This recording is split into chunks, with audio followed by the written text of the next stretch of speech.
आखिर वही हो रहा है जिसका डर था। जेडीयू और भाजपा में घमासान सा नजर आ रहा है।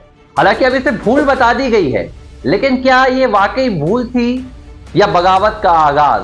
मणिपुर में जो हुआ है ना, उसने भाजपा को डरा कर रख दिया है। क्या है पूरा मामला और क्यों जेडीयू अब बगावत की ओर इशारे दे रही है, पूरी कहानी बताऊंगा। खबर के आखिर तक जुड़िएगा। नमस्कार, लिबरल टीवी देख रहे हैं आप, मैं हूं आर मोहन तिवारी।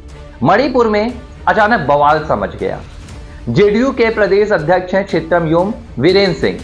उन्होंने राज्यपाल को एक खत लिखा और खत में कहा कि भाई हम भारतीय जनता पार्टी से राज्य में अपना समर्थन वापस ले रहे हैं। इसके बाद जेडीयू का एकमात्र मणिपुर का विधायक है, कहा गया कि अब वो विपक्ष की बेंच पर बैठेंगे और भाजपा को समर्थन नहीं देंगे। जेडीयू का ये खत तो मणिपुर के राज्यपाल को लिखा गया था, लेकिन दिल्ली तक भाजपा की कुर्सियां हिल गईं।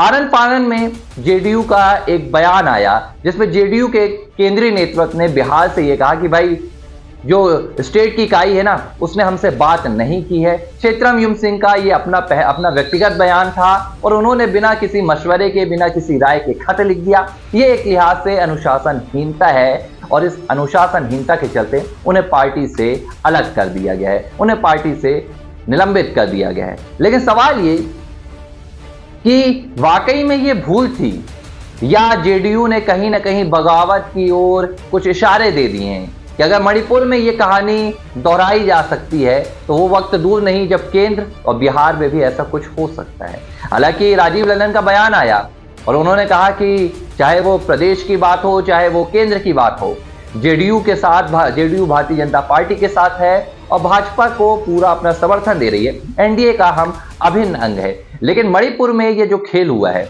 इस खेल ने भारतीय जनता पार्टी को बिहार चुनाव से पहले सख्ते में डाल दिया है। क्या ये कैसे मान लिया जाए कि भाई जो मणिपुर के आपके प्रदेश अध्यक्ष हैं, उन्होंने आपके केंद्रीय नेतृत्व से कोई राय मशवरा नहीं किया था और उन्होंने राज्य से सीधा अपना समर्थन वापस ले लिया? आखिर वो कौन से मसले थे जिनके चलते केंद्रीय इकाई से बात किए बिना ही राज्य में समर्थन वापस ले लीजिए? आप क्षेत्रम सिंह के खिलाफ तो आपने कार्रवाई कर दी है, लेकिन कहीं ना कहीं जो सियासी जानकार हैं, जो सियासी पंडित हैं, जो दिल्ली से लेकर बिहार की सियासी गलियारों में घूमते रहते हैं, उनका कहना है कि ये एक भूल तो नहीं नजर आ रही है। इस भूल के पीछे कई इशारे हैं और एक बड़ी बगावत की ओर कई एक लिहाज से ये कहानी बताई जा रही है कि जो मणिपुर में हुआ है वो दिल्ली और बिहार में भी हो सकता है। तो क्या बिहार चुनाव से पहले जेडीयू कहीं ना कहीं अपनी पिच तैयार करे? क्योंकि कई खबरें निकल कर आ रही हैं। खबरें ये भी निकल कर आ रही है कि भाई महाराष्ट्र में और हरियाणा में जिस लिहाज से भारतीय जनता पार्टी ने दोनों प्रदेशों में जबरदस्त वापसी की है, बिहार में भी उसे यही उम्मीद है।